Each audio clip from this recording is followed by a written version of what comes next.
is kind of stupid. But anyways, life goes on. On my journey of this, a couple of TikToks ago, I had mentioned that there was basically a way that we could nationalize insurance in a way that helps retail workers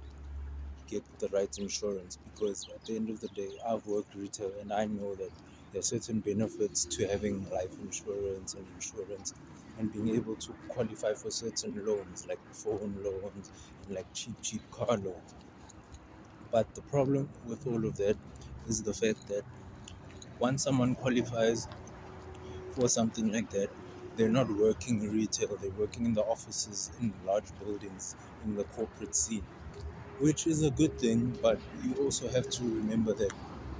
once someone goes corporate, they forget about where their humble beginnings were. They forget about what had happened when they had started out wherever they're working or whatever they're doing. So the thing about it is that in order for South Africa to qualify to give, let's say, 20 million people, which is about the amount of people that work retail daily, proper dependable insurance that helps them qualify for home loans, that helps them qualify for things,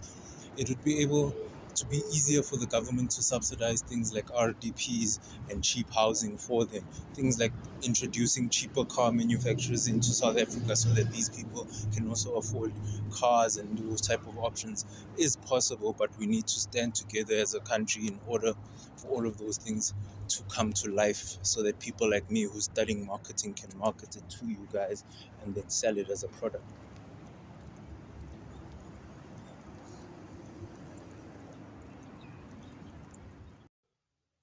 Kazi, if countries had to come together to come to a stipend way of digitally trading currencies so that they can make a way for things like Forex, what can begin to happen is the fact that we can begin to subsidize insurance to the point where people who are working on the streets get the proper medical care, just like people who can afford private. And then people who can afford private can actually begin to bring in doctors from other countries with the amounts of budgets that would come if countries had to stand together to decide on prices that would standardize insurance.